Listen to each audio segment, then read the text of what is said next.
everybody, and welcome back to another episode of the JRPG Report. My name is Dalton Suter, and joining me is my good buddy.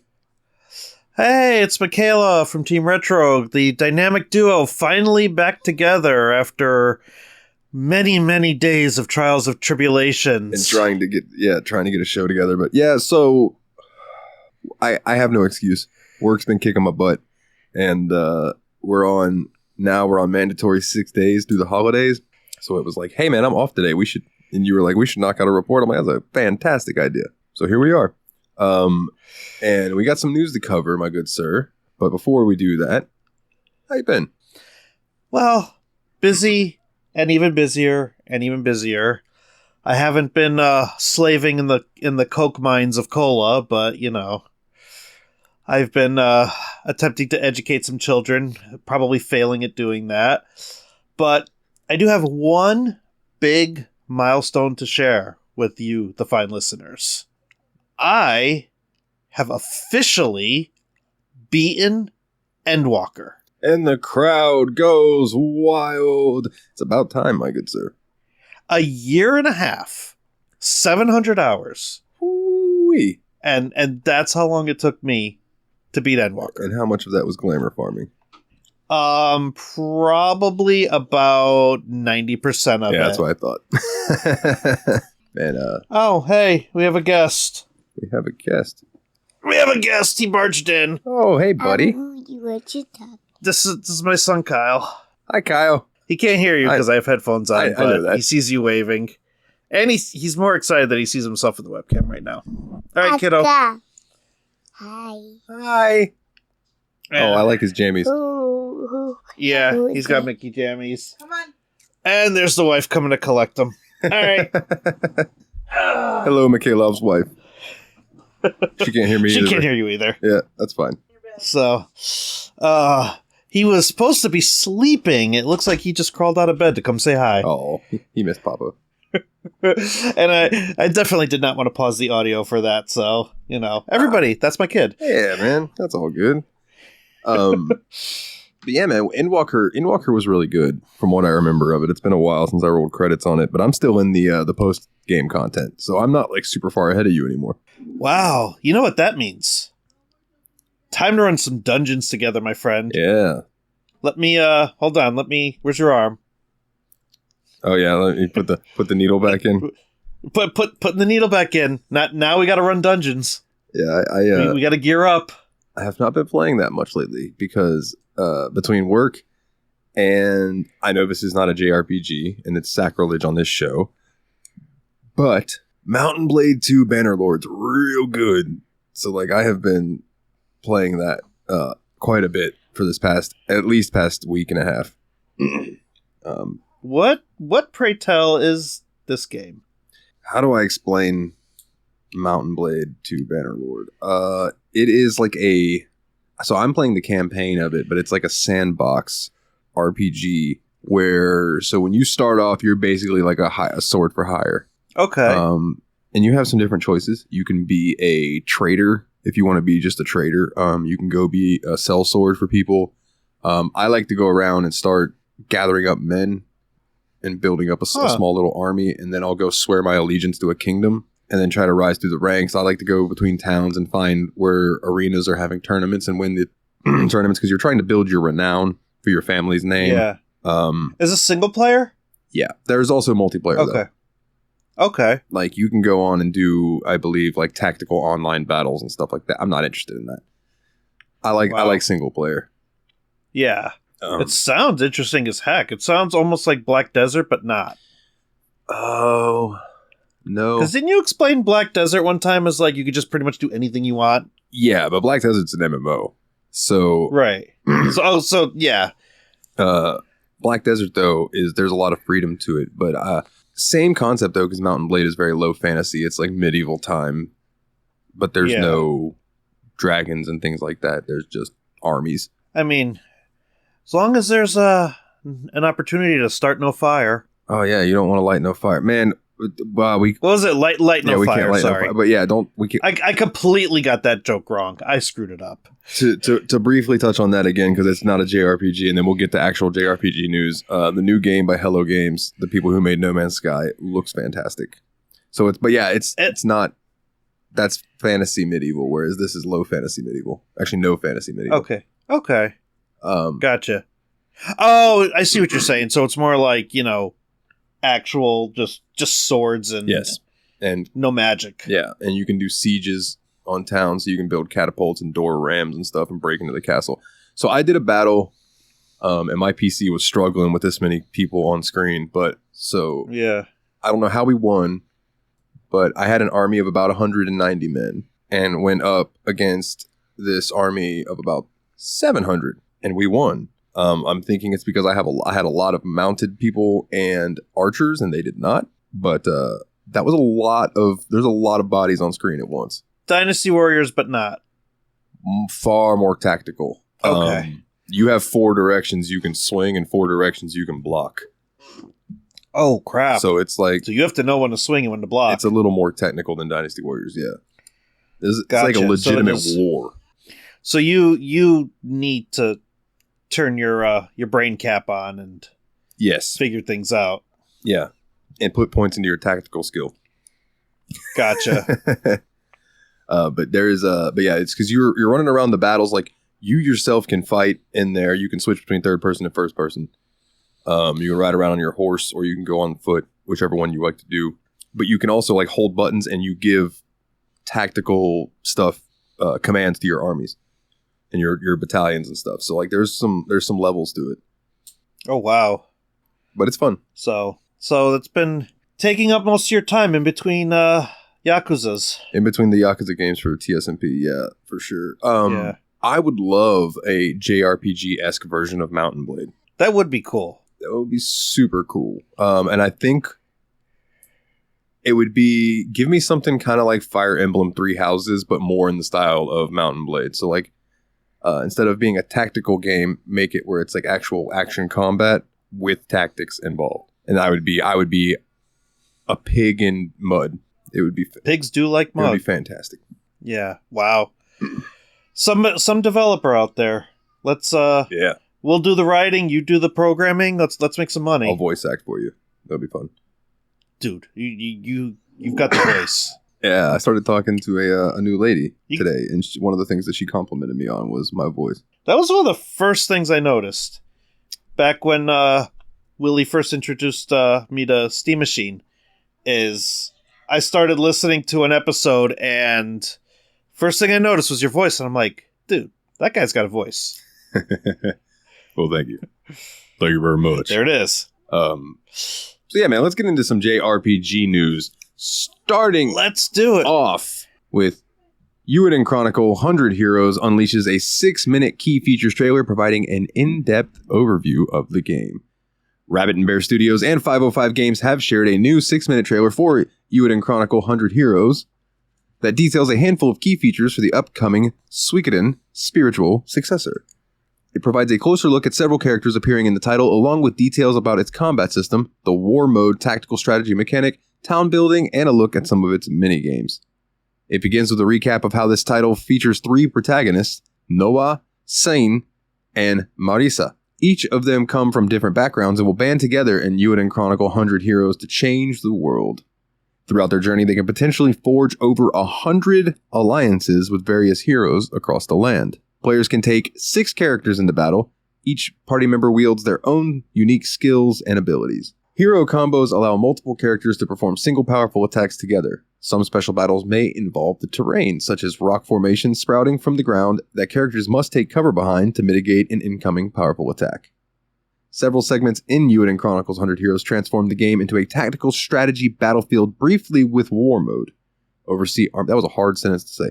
Oversee armies from an overhead grid-based view and maneuver them to dominate the enemy. As people build up their town, there will be more activities to do. Some of the minigames showcased is a Beyblade-like minigame with battling tops, fishing, card battles, cooking, and more. I'm in. Yeah, I was just going to say, give me fishing, card battles, and cooking. And Beyblade. Like right there. That's the trifecta. Yeah. Fishing, card battles, cooking, and I'm in. Euden Chronicle 100 Heroes arrives on April 23rd, 2024 for PlayStation 5, PlayStation 4, Xbox Series X and S, Xbox One, Nintendo Switch, and PC via Steam, GOG, and Epic. Right after, a couple weeks after my birthday, too. It will also be coming to Xbox Game Pass. So if you would like to check it... Even better. Right? Because, yeah, even better. If you want to go check this All out, right. I believe it is on their YouTube channel. Yeah, no. It's kind of funny how I'll be just okay on a video game until they bring up fishing or card battling. And then, Anytime there's fishing or a card game or cooking, I'm like, all right, if this game's awful, I'm at least going to enjoy those mini games. right, exactly. Like, first thing I do in Stardew Valley is level my fishing to 10. Yeah. Oh, God. Fishing's so hard in Stardew Valley. Well, it is, but I've also been toying with mods a little Me bit, so too. now I found a little, like, cheat that I could just automatically set my fishing to 10 and just go. See, I use this one that just makes the mini game automatically you just catch the fish. So it likes, I like that even better. and so you still have to build your skill up, but you just sit there and fish and pull, and it's just not nearly as tedious. Honestly, that's the best version of fishing that I like. If you just sit there, you press a button, and something comes up, and you press the button again, and you get the fish. See, I don't Except for 14. For some reason, I really like that fishing mechanic. see. In most games, I like when you have to actually reel and like worry about the rod itself, but that's mostly like actual fishing games. Usually, fishing mini games aren't that in depth. Right, exactly.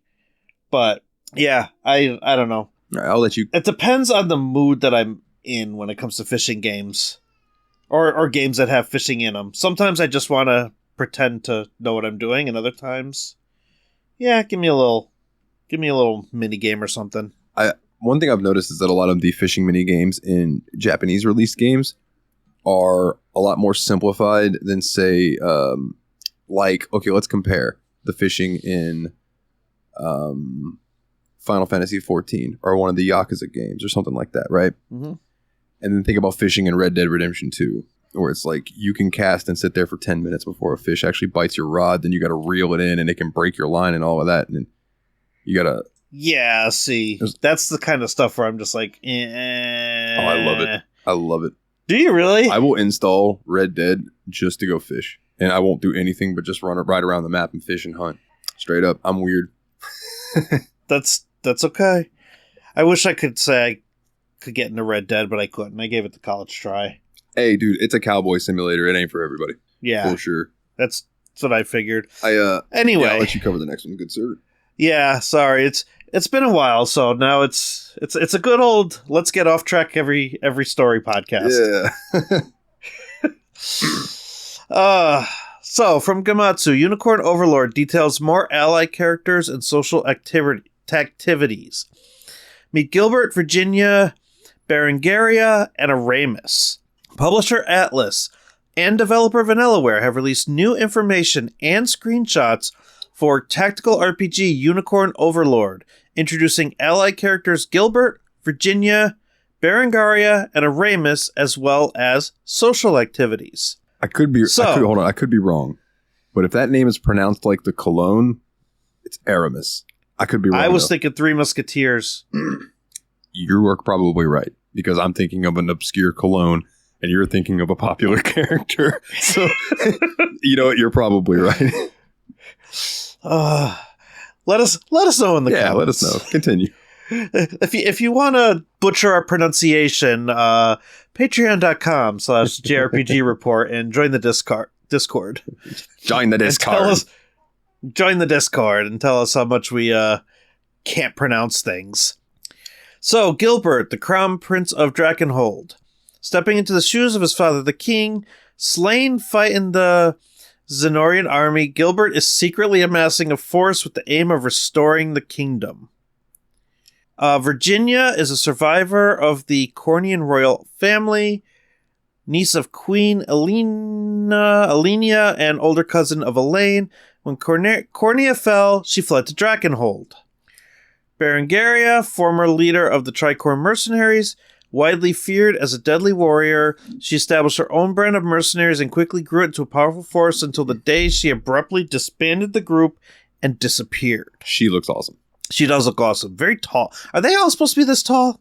Or is this just the way the game is? It looks like Final Fantasy Tactics if they were all like just really, really tall. You know what this animation style kind of reminds me of? But the body proportions are less exaggerated. You ever play the game The Vagrant? I've heard of it, and yes, I do know of that art style, and yeah, it is very similar. It kind of reminds me of that, but like I said, the bodies aren't nearly as exaggerated as they were in The Vagrant because it was pretty ridiculous in that. But yeah, this looks sweet. This is going to be another one of those games, I think, like Euden Chronicle. Yeah. Oh, I don't know. There's one more character. Sorry, I interrupted you. Sorry. No, that's fine. I was just going to say, I really like games that have this art style where like they basically don't have noses. Yeah, they're very lightly drawn. Yeah, I kind of like it. That's one of the things that drew me to Final Fantasy Tactics was the unique art style. And I really like the fact that it almost looks like it's a hand-drawn-esque game. It does look very hand-drawn. So, yeah, what was the last one? Aramis? Yeah.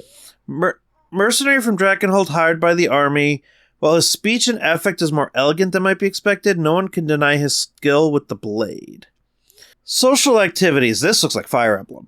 You could deepen your bonds with the friends you welcome into your army through battles, meals, and other activities.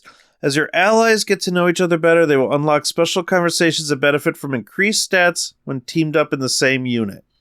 The degree of affinity between characters is expressed through the rapport stat. When characters spend enough time together, their rapport level will increase. Certain character pairings can also trigger special rapport conversations. And then there's a whole bunch of screenshots, and then there's a rapport is increased primarily by having characters fight within the same unit, Fire Emblem. If you form a unit with characters with high levels of mutual rapport, you gain a bonus. Taverns. Rapport can also be built by sharing meals at taverns in the larger walled cities. If there are characters whose friendship you want to cultivate, why not invite them to a tasty meal? Fire Emblem. The number of participants and the amount of rapport received may vary based on the meal course chosen. What is it with RPGs and making really, really delicious looking food? I was just about to say, bro, that bacon and soft-boiled egg galette looks fantastic. I am officially hungry now. Man, and those grapes. Yeah.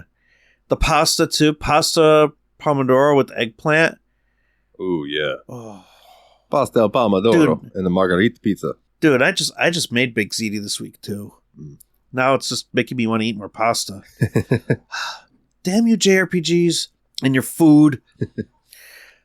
Characters assigned to guard a town can be given gifts. People like getting stuff, it turns out. Gifts will build the guard character's rapport with the lane, particularly if the gift is tailored to their likes and dislikes. The Ring of the Unicorn held by a lane has a counterpart, the Ring of the Maiden. Max out a lane's level of rapport with the character, and you could choose them to receive the Ring of the Maiden and perform the Rite of Covenant, in which both parties pledge fealty to each other forever. Sounds like marriage. The number of potential companions is vast, but only one will be chosen. Okay, that's cool. Unicorn Overlord, due out for pretty much everything except for PC. Boo. On March 8th, 2024. So PlayStation 5 and 4, Xbox Series, and Switch. No Steam release. No PC release. Oh. That hurts my heart. Oh, that's sad. Oh, it's too bad you don't know anybody who's good at figuring out emulation. Oh, did I say that out loud? That was supposed to be an inside thought. I'm going to let you cover the next one, and then I'll cover the two after that. That's fine, because I'm hyped for this one. I figured. Capcom reveals Monster Hunter Wilds for release in 2025. During the Game Awards 2023, Capcom revealed that the next Monster Hunter game is Monster Hunter Wilds. The latest installment in the franchise will be releasing in 2025 on the PlayStation 5, Xbox Series X, and PC. Steam Deck. In the social media post promoting the announcement, it was stated that this new entry will be the next generation in the genre-defining series. Wilds will be the first game in the series to be developed exclusively for the current generation of consoles. Ooh. The world's premiere trailer for Wilds showed off a stampede of enemies chasing after a lone hunter. Gliding while riding monsters, jumping on different rocky terrains, and exploring open fields was also briefly shown off in the world premiere trailer. Monster Hunter series producer Ryozu Chuzimoto was at the Game Awards to discuss the latest announcement from Capcom. He mentioned that the current plan is to show more about the game in summer of 2024.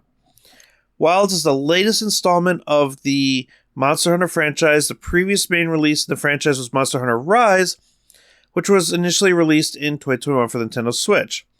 Monster Hunter Rise Sunbreak, the DLC expansion for Rise, was released in 2022. The PlayStation 4, PlayStation 5, Xbox One, and Xbox Series X versions of Rise released in January of 2023. Monster Hunter Wilds were released on PlayStation 5, Xbox Series X, and PC via Steam in 2025. Rise was a very interesting game, and I still adore it to this day, because it was meant to be a Switch exclusive, and they basically took this limited console, because the Switch is 7 years old at this point, and they squeezed every little bit of power out of it and made a great game. And then when they released it for everything else, they jacked it up to 4K and made it between 60 and 120 frames per second and turned it into this explosion. Wow. Like, it was already beautiful on the Switch, and then they just extra beautified it. But a lot of people don't really like Rise. They like World. I wonder why that is. I think it's because people feel that World is the graphically better game because it was an Xbox and a PlayStation game. That makes sense. But I don't know. Whenever you take Monster Hunter and put it on Switch, which Monster Hunter was originally meant to be a portable game, so it makes perfect sense. But people get mad. I need to put more time in with a Monster Hunter game, I suppose. Yeah.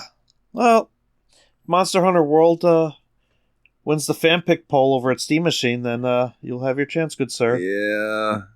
No one ever gives love to Septerra Core. No one. Dude, I used to have a disc for Septerra Core. Man, like, that's like one of the like OG, an actual installation disc. one of the OG PC only JRPGs. Yeah, I wonder why nobody likes it. Is it just too dated? I don't know. Anyway. So Bandai Namco has announced that Sword Art Online Integral Factor will release on Steam August 22nd, 2023 in Japan. It will appear August 21st, 2023 in North America. That doesn't seem right, that it's going to come out in America the day before Japan. I think there's a typo there. In any case, Sword Art Online Integral Factor originally released in Japan on smartphones in 2017, then later worldwide in 2018. The Steam version of Integral Factor is compatible with controllers and will run at 60 frames a second. Developed by Asobimo, Sword Art Online Integral Factor is an MMORPG that allows players to choose their own character and experience the original story of Sword Art Online from their own point of view. Sword Art Online fans will be able to meet familiar characters from the original series, form an assault team with other players, and try to survive climbing up to the 100th floor of Aincrad. New, never-before-seen story and diverging storylines can be experienced based on the player's actions in Sword Art Online Integral Factor. When players form assault teams, they can travel the world of Sword Art Online and battle many different enemies, take on quests, forge new weapons, and level up to gain new skills that will aid them in their journey to reach the top of Aincrad. Sword Art Online Integral Factor is currently available for Android and iOS devices. It will come to PC August 22nd, 2023 in Japan, and on August 21st, 2023 in other regions. Okay, again, I don't understand, but okay. But already out anyways, right? It's already out on phones, yeah. Oh no, August 22nd, August 20th. This is another one of those that's like old. Dang it, Siliconera! Yeah, so this game's out if you want to check it out. I did not know there was a Sword Art Online MMO. I'm interested. We never covered this before, so... Yeah, no, but man... Siliconera, you're slacking. You're slacking hard. I might just have to switch to Gamatsu and RPG Site. You're killing me. I thought you did mostly use Gamatsu and RPG Site. I do, but I still follow Siliconera, and they're still in there with my notifications. Got it. All right, well, this one from Silicon Era is from December 7th, so at least this is somewhat recent. This is another Game Awards story, right? Okay. During the Game Awards 2023, a new trailer for Persona 3 Reload appeared. It focuses on the story as well as shows off all of the party members who are part of SEES. The trailer teases new content that previous ones didn't. For example, we have a better view of the social links that Minoto can befriend. In the remake, they're voiced. Party members such as Shinjiro, Ken, Koromaru, and also have more focus. Close to the end of the trailer also shows Chidori and Junpei, which gives a bit more insight into the story aside from the basic plot. During the trailer, we can also see some new graphics in the remake. In the original game, a clock simply appears to transform the world into the Dark Hour. However, it seems like there will be a new, more dramatic animation every time you want to venture into the Tartarus. The Game Awards, what's funny is they said the TGA to 2023, so that is the Game Awards. The Game Awards, yeah. 2023 trailer for Persona 3 Reload also plays the new version of Burn My Dread, which was the original opening of the game. Persona 3 Reload will come out for PS4, PS5, Xbox Series X, Xbox One, and Windows PC via Steam February 2nd, 2024. That game is going to be fighting with Final Fantasy VII Rebirth. Oh, not with me. Not with you. Not with me. Because you don't... Yeah, because you have to wait till it comes out on PC, sadly, but... Which... That's probably for the better. I almost wish I should wait till the PC release, but I'm not going to, because I'm insane. I'll let you... Or you know, fast forward to a February 28th JRPG report. What have you been up to, Mikhailov? I play Final Fantasy 14. Yeah. You're right. All right, so speaking of Square Enix's new mana game is Visions of Mana. During the Game Awards 2023, Square Enix revealed a new mana game called Visions of Mana, which is set to release in 2024. The game will release on PlayStation 4, PlayStation 5, Xbox Series X, and PC. No Switch. Visions of Mana is the first new mainline mana game being released in the series in over 15 years. It will be an action RPG with an expansive semi-open field adventure. Mana fans will play as Val, a young man who lives in the fire village of Tianea. As described by Square Enix in a blog post, every 4 years, the fairy visit the different regions of the world to choose people who will travel to the Tree of Mana. Val sets out with his friend as her soul guard on the journey. A number of Mana series veterans are working on the latest entry in the series, and there's a list of notable staff, and not much else other than a tweet from the Game Awards that said that the game is coming out in 2024 for everything but Nintendo Switch. Which surprises me, because I feel like Trials of Mana was super big on the Switch. It was. But then any RPG that you could take with you ends up being super big on the Switch. That's true. I'm hyped for this. I like the Mana games. I really liked Seiken Densetsu 3 when I played the SNES version of it. Trials of Mana was cool too. But man, this one just looks gorgeous. And I can't wait. It does look nice. Still keeping that Mana art style though. Yeah, still keeping that the cutesy art style, but I still like it. Agreed. All right. The new downloadable content pack for Final Fantasy XVI, Echoes of the Fallen, is available now for the PlayStation 5. You'll have an easy time accessing it, provided you're at a certain point in the story. First things first, you will need to have actually purchased the DLC pack either separately or as part of the Final Fantasy XVI Expansion Pass, which also unlocked the second DLC, The Rising Tide, which launches in spring of 2024. Otherwise, it won't unlock. If you don't own the pack yet and load up the game, a reminder will pop up on the screen letting you know about it. I don't like that games do that now. Yeah. It kind of bugs me. But after you've downloaded and installed Echoes of the Fallen, you will be able to access the DLC. The Final Fantasy XVI Echoes of the Fallen quest line only opens up late in the game. Without going into spoilers, you will need to have unlocked the origin location on the map, and you will also need to have finished the side quests Where There's a Will and the side quest Priceless. This, more or less, corresponds to Final Fantasy XVI's Point of No Return. Echoes of the Past is a story that's separate from the main scenario, but it does flesh out a bit more of some of the unexplored aspects of Valisthea, so players interested in that world and some of the lingering mysteries of its past will find it worth playing through. Thankfully, there's still something for players who have just started Final Fantasy XVI or aren't yet done with the game. Echoes of the Fallen unlocks a special sword based on Cloud Strife's Buster Sword from Final Fantasy VII. I think that's a mistype there, so I'm going to say Final Fantasy VII. As well as an orchestration that plays away, an 8-bit arrangement of Phoenix's theme by composer Masayoshi Soken. I thought orchestrion rolls were a Final Fantasy 14 thing. I guess they're in this game too. All hail Soken. Soken's the man. Yeah. These items can be accessed as soon as the players reach the main scenario quest, A Chance Encounter, which is to say it's right after the prologue. Claim them from the System tab in the Options menu. As a weapon, the Buster Sword is unremarkable, but its stats match the free DLC Onion Sword. Thus, it too will outclass any weapon available from the forges or shops until Clive earns Invictus. Final Fantasy XVI is available for PlayStation 5. Squeenix milking Final Fantasy VII since the day it was released. And you say the orchestration rule is things that it's normally in 14. You got to remember how many people from 14 worked on this game. That's right. It's Creative Business Unit 3. Yep. Forgot about that. Yes, sir. This is a Yoshi P game. Yeah, for some reason I can't get into it. No? No. I don't know what it is. You'd rather be playing 14? I'd rather be playing 14. That MMO deal's deep in you, son. Oh, it's bad. Just, why did they have to make that game so good? The story's incredible. Like, the story's incredible, and it literally checks off all the checkboxes I want in an RPG. It's got life sim, it's got adventure, it's got glamour. It's got cooking, fishing, and a card game. It's got cooking, fishing, and a card game. Oh, that's all freaking 3. Oh, all right. However, I'm gonna let you cover something that I am excited for that will hopefully take me away from 14 for a little bit. Final Fantasy VII Rebirth trailer at TGA 2023 shows Vincent and Cid.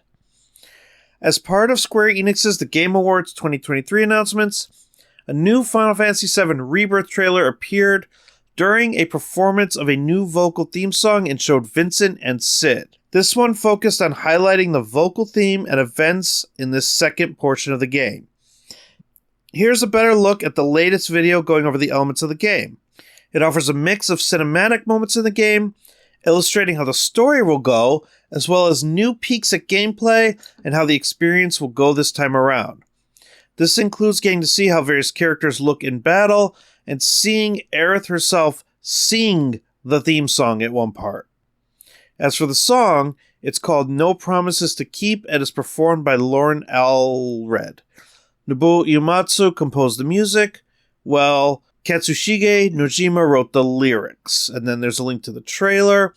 This game won Most Anticipated Game of the Year during the Game Awards.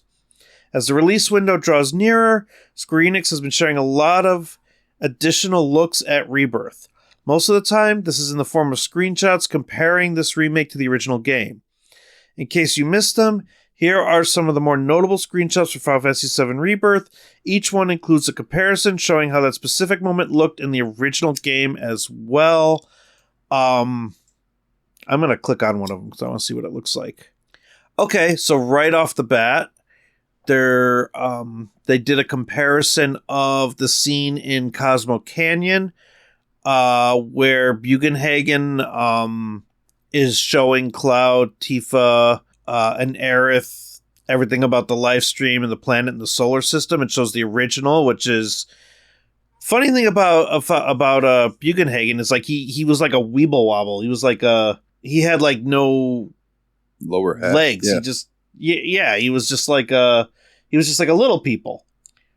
But I don't know if that's necessarily the case because they don't show it in the screenshot, but yeah, it does look a lot better. Obviously. Sid's Highwind airship. I mean, okay. So I don't know if that is... I honestly don't know what's going on in the screenshot because they look almost the same. But I think one is the original, like, artwork of Aerith looking at the Highwind, and then the other one is actual in-game footage of Aerith looking at the Highwind, and they look almost exactly the same. Hold on, I didn't actually look. Yeah, I think that's a... Because I know one I think was like in the instruction book or something. Oh, okay. Cloud playing the piano in Nibelheim during the flashback. The piano game is a mini game now. Hell yeah. That's what's up. Yeah. Well, you know what? God, it's almost making me want to play the original 7 again, but... Not me. You already played it for the podcast. I know. I had my fill of it. I could pick up that game and just go through it in a weekend. I 100%ed it. I got the 100% on Steam. Like, all the achievements. That was what I did. So all the weapons and everything? Yep, all of it. So I had my fill of it. I'll play the remakes eventually. So this game is coming out on February 29th, 2024 for PS5. That's a leap year next year. I didn't even realize that. The exclusivity arrangement is ending on May 29th, 2024. So I'm guessing PC will come out it's only 3 months. Shortly afterwards. It's a short exclusivity. Yeah, it's a short exclusivity, but no, listen, they're going to sell a lot of copies on PS5. Oh, yeah, no argument there. Yeah. So, I don't know. My challenge is I need to get through Crisis Core Reunion, and I want to replay Remake because I want to play the PS5 version, and I want to do it all before February 29th. So I should start like this weekend. Uninstall Final Fantasy 14. I can't. I have it installed on too many computers. Up next, Metaphor ReFantasio will launch for PlayStation 5, Xbox Series, PlayStation 4, and PC via Steam and Microsoft Store. In fall of 2024, publisher Atlas and developer Studio Zero have announced. This is a long article, so I'm going to browse through it. The story. This is a story of how people must find unity to elect a new king. Our story takes place in the United Kingdom of Uchronia, where the assassination of the king brings chaos and unrest to the land. Then, do you ever wonder if some of these fantasy kingdom names are AI generated? Wouldn't surprise me, because Uchronia is a weird one. Uchronia sounds like a disease. Something that you catch from a toilet seat, yeah. Yeah, exactly. What happened? Why did you end up in the hospital, Uchronia? But anyway, then... Sorry, continue. One fateful day, a magic known only to the king, called the royal magic, is invoked, and the world becomes embroiled in a royal tournament for the throne. In the midst of this, the protagonist, together with his partner, the fairy Gallica, must find a... Also sounds like a communicable disease. Must find a way to break the curse that has been placed on the prince that the kingdom believes to be dead. To do so, they depart on a journey across the vast land. They will discover that in order to achieve their goal, they must participate in the tournament for the throne, and this great task shall require them to ally with many friends and followers of the various tribes inhabiting the world. And there's a bunch of introductions to the characters, some of the staff and the arts and sound design on there, some screenshots that look absolutely awesome. Hulkenberg is cool looking. I love me a good Lancer. Yeah. Dragoons, Lancers, they're always awesome.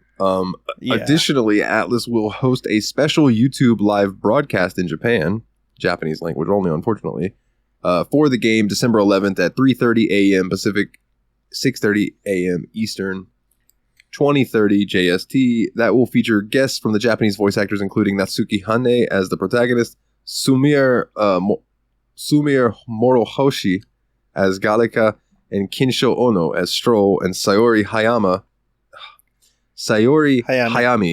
as Hulkenberg. What a name, Hulkenberg. I love that name. That is fantastic. That is I want them to be a combination of Hulk Hogan and Goldberg. Right? Hulkenberg. But this game looks very interesting, and it's got that Persona-esque art style that Atlas uses these days. Yeah, like, it is a turn-based RPG. I believe so. But, yeah, it is a turn-based RPG, but yeah, you got the, like, very, very big Persona vibes. Although, I don't think it's a, like, summoning. Like, I don't think you have summons. I think you just have regular skills. But look at the staff. The director of Shin Megami Tensei 3, Persona 3, Persona 4, Persona 5, character designer from Personas 3, 4, and 5, composer from Shin Megami Tensei 3, Persona 3, 4, and 5, the concept artist from Nier Automata, and the mechanical designer from Neon Genesis Evangelion. So that's wild. When you have a staff like that get together, you're gonna get something that's Persona-like. Yeah, and I can't wait, dude. This game's gonna be rad. Yeah, it is. It looks like it's a lot of fun. Absolutely. This next one's short and sweet, but I'll let you cover it because the last one's more of just like a piece that I'm going to read that they did on the RPG site to end the show. And it's a good talking point to close us out too. So yeah, I'll go over this quickly and then we'll get into that. Legends of Heroes: Trails Through Daybreak for Switch demo, now available in Japan. The full game is due out February 15, 2024. A demo for the Switch version of Legend of Heroes: Trails Through Daybreak is now available in the eShop in Japan. It allows the user to play through the prologue of the story. Save data can be carried over to the full release when it launches, allowing the user to start from Chapter 1 when the game launches. Legend of Heroes: Trails Through Daybreak is due out for Switch on February 15, 2024 in Japan. It is already available for PlayStation 5, PS4, and PC via Steam. All 4 versions will launch worldwide in summer 2024. That was the main point of this that I put that in there for, is that to remind people that we're getting another Trails game next year. Woo! That's what's up. Now, we've seen Trails in the Sky, Trails of Cold Steel. I'm guessing Trails Through Daybreak is the next. I'm actually not sure because there's also Trails into Reverie, which I think is a prequel. And then there's Trails into Zero and Trails into Azure, which was the Crossbell arc. So you had the Sky arc, the Crossbell arc, then the Steel arc. I don't know what this new arc's called. Lots of arcs. So many arcs. Oh, see, and Trails in the Sky, like, it seems like a great series, but it seems like one of those series that if you didn't get into it back when it first came out, it's really hard to get into it. Not necessarily. I mean, I didn't get into it until we did it for the show.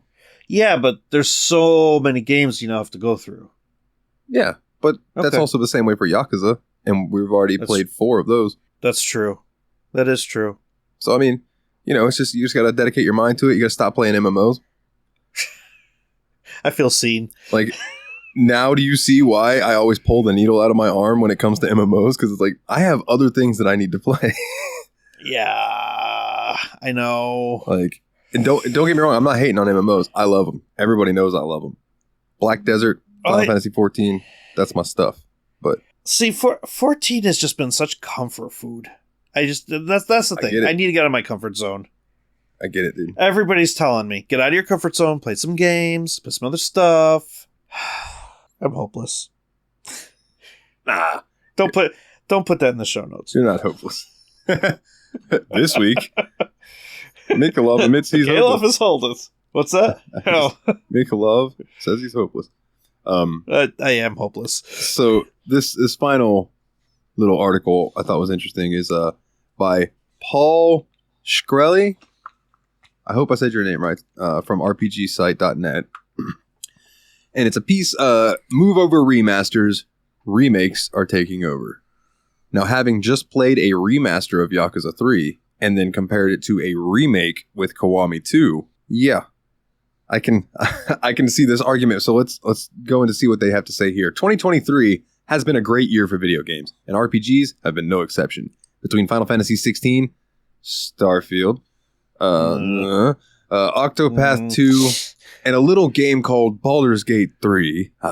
Yes. Plenty of indies. It is clear fans of the genre have enough to satiate even the hungriest of gamers. Hold on, let me make this page just slightly bigger for my blind eyes. There we go. As we approach the inevitable discourse over which game should be considered Game of the Year, I've spent most of my game time over the last month with 2 newish games. Both games, Star Ocean: The Second Story R and Super Mario RPG, are remakes of classics from the 1990s, which I personally adore. The positive reception to both games is a sharp contrast to the onslaught of half-hearted remasters or bare-bones ports that we've been subject to. I think he meant subjected to. These well-received games reveal a simple truth. A loving hand and an understanding of what made the original game great in the first place goes a long way in the remake, or in making a remake. Luckily for players, it's a truth the development teams at Gem Drops and Art Piazza recognized when refreshing these classics. Super Mario RPG, the latest SNES game released in the West, or the last SNES game, man, I can't read for nothing today. The last SNES game released in the West, which was an iconic mashup of Mario's platforming adventure gameplay with the turn-based RPG mechanics popularized by Final Fantasy. While it never received a true sequel, its RPG spirit was carried on in Paper Mario, as well as the Mario and Luigi games. Star Ocean: The Second Story was the series' debut in the West during the console's RPG boom in the late 1990s. Boasting voice acting, action combat, and a bevy of recruitable characters and plenty of endings, it was a high point for the console and series that hasn't been matched since. Aside from being solid games, they're now both relatively hard to come by. Mario RPG was last available on the now shuttered Wii U eShop, while Star Ocean 2 was previously remade and released for the PSP in 2009. While both games were easy to recommend, it was difficult to actually find the games and hardware to play them on. That changed in November, first with Star Ocean on November 3rd, with Mario RPG following 2 weeks later. Both games have been received well, in no small part due to these iterations honoring the legacy of the original games, while also making their own tweaks and changes. While not every change is arguably necessary, they make the games more palatable to a younger generation who may not have experienced them before, or older gamers who may not have the patience for the original game's quirks. Fear not. It is still entirely possible to break the hell out of Star Ocean 2 early on. Likewise, a certain secret boss of Super Mario RPG is still sitting behind that locked door in Monstro Town for those who dare. Mario RPG in particular has a few added post-game contests for players to enjoy. Both games have a unique approach to graphics. Mario RPG takes the isometric 3D graphics, impressive for the time on the SNES, and beautifully recreates the aesthetic with a modern sensibility. The announcement trailer for the game was a loving wink to the original opening, featuring famous sequence of Peach sitting on a bed of flowers before revealing the glow-up of the remake. That initial shock is replicated a handful of times, as indelible memories of this game have been recreated with a modern sheen that oddly looks closer to how I remember the game looking nearly 20 years ago than it actually looked during a recent replay. The addition of a handful of story cutscenes, as well as team attacks, are a lovely, if imperfect, touch. There are no faux scan lines or other options to give a haphazard, quote, retro look, which is personally a relief. This game looks sharp, just like you might remember. Star Ocean masterfully recreates the pre-rendered backgrounds of the original game in an update for 2023. Individual blades of grass sway in the wind, and the water effects are well animated. Yet the actual characters and enemy sprites themselves did not receive these updates. Instead, we are presented with what appears to be the PSX sprite work of these characters. They look exactly like I remember, and again with no odd filters or redesigns. On paper, this might seem like a harsh juxtaposition. I knew I was going to mess that word up. But in practice, it is another grand visual flourish. Both games are able to successfully leverage nostalgia in remaking the visual presentation, and it works all too well. The same approach is taken to the sound design. From the start, both games allow players to choose the original compositions or updated arrangements. I generally prefer the original soundtrack when replaying these games. It contributes to a sense of nostalgia, after all. So I found these games' additions to be respectful and thoughtful, especially with Star Ocean. The characters and game looked and sounded the same, but updated the type of experience I'm expecting in 2023. The improved user interface and quality of life changes in both games make them significantly more palatable as well. Both games endorse fast travel from the onset, making the backtracking easier to deal with, including map markers to make it easier to determine where to go to further the story or engage in extra content. These menus include homage to the original games while moving towards modern design and aesthetic. Keeping track of private actions was much easier in Star Ocean this time around, and likewise, the autosave in Super Mario RPG is a well-advertised improvement. These changes and a host of other quality of life improvements make the game significantly easier to keep track, enjoy, and eventually finish, all without making significant changes to the narrative. The result? Definitive versions of older games that retain enough to appeal to everyone. It's even better that I don't need to break out a console old enough to have a master's degree just to play this game. Gamers have been subjected to endless remasters, some lazily prepared in a seemingly quick and dirty cash-in. Players with fond memories of the original Star Ocean, the Second Story R, and Super Mario RPG are not getting rush job ports of the originals, hampered by lazy filters and poor optimization, leaving the visuals with a muddled Vaseline appearance or a frame rate inexplicably slower than the original. Instead, it's easy to feel the reverence for the developers have for these projects. They lean into the essence of the game, applying modern sensibilities and a whole lot of love. Playing these games the last month, I had the impression that the developers respect these games and grew up with them as well. That love is not only fostered into these games, it is poured into them. It's that joy and respect for the original experiences that make these remakes sing. It is something that cannot be emulated. Emulated. They had to make that choice of words right there. I had the same thought. I was like, oh, he picked that word on purpose. Yes, he did. So you played some of Star Ocean Second Story. I played some of Super Mario RPG. So do you want to touch on a little bit of what Star Ocean is like? Oh man, so it's just basically everything that I remember about the original Second Story. But I will disagree with he says the characters look the same as he remembers on PlayStation. I feel like that they've been upscaled a little bit. Yeah. But it's the backgrounds that sing in that game. And the combat is just as fluid as I remember it being, if not maybe more fluid. And the ability to see where your private actions and things like that are on the mini map, and it made it way easier. But dude, again, it's the backgrounds. Yeah. That game is beautiful.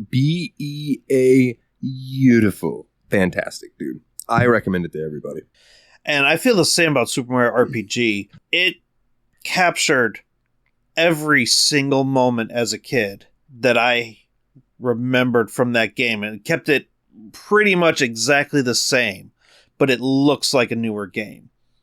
So I've actually been playing this game on the smartboard in my buddy's classroom. After we're done planning our lessons for the week, we'll take a little bit of time and we'll get through some of Super Mario RPG. Nice. Now, he's not actively playing. He's just watching me play it. But my buddy and I both played that game multiple times as kids. I still have an original Super Nintendo copy around here somewhere. I remember getting that game for my birthday and just beating it over and over and over again. And everything just looks just as beautiful as it was back then, even more so. But then, like, you start to get to certain points in the game, like, all the maps are the same, all the little Easter eggs are the same. Like, there's a section in Mario RPG where you go behind a curtain and you come out as regular 8-bit Mario. They preserved that. And they just... Man, just going through that game, it's just, I feel like I'm playing it again for the first time. Even though I know everything that's going to happen, I still feel like I'm playing it for the first time. Because, like, right? There was... Go ahead. What were you going to say? No, I was just agreeing with you. I'm like, I felt the same way with Star Ocean. Yeah, like, even... I got super excited when you had to fight the wedding cake in Super Mario RPG, because that's, like, one of the best moments of the game. Because it's actually, like... the Koopas chefs that are attacking you because they don't want you to damage the cake, and then the cake starts like moving on its own, and it turns out it's actually possessed, and so you end up having to fight the cake. Well, and, I mean, the cake is a lie. It wasn't a lie for Booster. He ate it. But the cake is a lie. Dang cake. I mean, do you know what that's from? That would be our portal into another conversation. There you go. Okay, just checking. Just checking. Yep. No, I know. I got the joke. I just didn't want it. Wait till you hear the intro to this week's Steam Machine podcast. Oh no. Oh, it was enough that when the music is fading back out so we can start talking, it's just me and Nate cackling. Like, and Jeremy leans in. Oh. Jeremy leans in. He's like, I changed my mind. I don't want to be on the show. I'm already picturing it. That's going to be fun. It's going to be a fun listen tomorrow morning in the car. It was fantastic. Oh. So, my good sir, We got through another report. I'm sorry there's been so much time in between them, ladies and gentlemen, but again, it's just life has been very, very busy. But to run through the house cleaning, that I like to call it, instead of housekeeping, house cleaning, real quick, if you want to check us out over on Facebook, though it's not very active, facebook.com/JRPG Report. I'm trying to be more active over on Twitter, which is at JRPG Report. If you would like to donate to the show, it helps me keep the lights on. Patreon.com/JRPG Report. And once I kind of get into the groove and things are swinging, particularly when we're doing JRPGs for Steam Machine, I might bug Mikhailov to jump on with me some nights, and I'll play through a game and we'll do like Let's Play episodes and put them up on the Patreon, because I'd like to start doing that again, because I was doing Let's Plays of Final Fantasy VI, and ladies and gentlemen, I know this is going to make a bunch of you mad, but Final Fantasy VI was just so depressing, and at the time I was playing it, I was not in the headspace to be playing such a depressing game, so I just quit. And I meant to go in and play Rhapsody, a musical adventure, because I felt like that would have been a much more happy JRPG. But anyway, that doesn't matter. I'm rambling. Patreon.com/JRPG Report. We'll hash that out off air. With a special shout out to our patrons, because I like to name all of you guys because you're wonderful. Jake W, Jordan K, Kularian, MasterLoot, Japandi, and Kana. Thank you very, very much.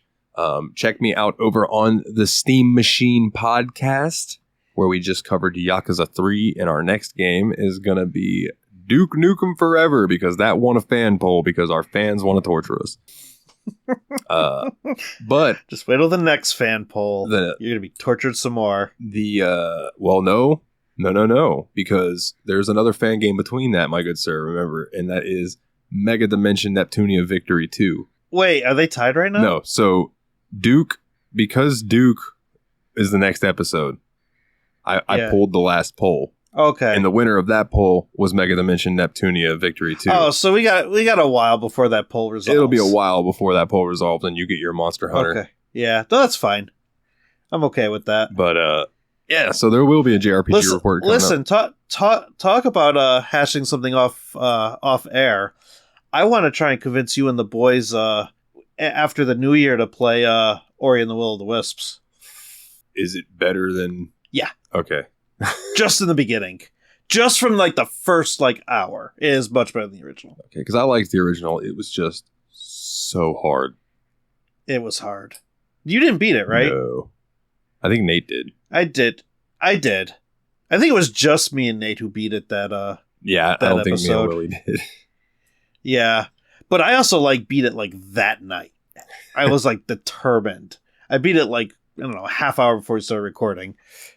But yeah, so if you want to listen to some of the episodes that Mikolov has guested over on Steam Machine, go check us out, man. And my good sir, plug your stuff. Team Retro on YouTube. You can find me in the Discord. TSMP. Help me out, dog. Oh, bit.ly/TSMP Thank Discord, you. all capital letters. /TSMP Discord, all capital letters. And also, if you are one of our wonderful patrons, you can also find me on the JRPG Discord. But you're going to primarily find me on the YouTubes talking about electronics and retro devices and emulation and some JRPGs as well. Word up. I've been throwing back and forth the idea of taking the JRPG Report Discord and making a section that only patrons can access. And then having a section for just general listeners, because I want more people to be active in the community and come and talk about JRPGs and news and meet new people who have the same interests and things like that. You know what I mean?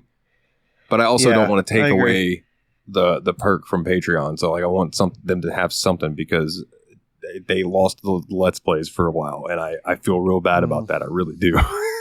So we'll figure something out. I don't know. We'll definitely have to do something. If Let's Plays were something that were part of patrons in the past, I think we can pull something together. Yeah, we'll figure it out. Even if I literally just pop online one day, even if my mic's off, and just share my screen and just play something. Yeah. Anybody who wants to come in can come in. We'll figure something out. Yeah, for sure. But if life gets in the way and we can't get another report out before Christmas, have a Merry freaking Christmas, everyone. Yes. Merry Christmas. Happy holiday. I believe Hanukkah's going on right now, so happy Hanukkah. It is. And whatever else you may celebrate, happy Yule, if that's your thing. Whatever floats your boat, we hope you have a good one. And especially this time of year, put on a nice red jacket, a nice red hat, grow a big white beard, get back out there, and level up.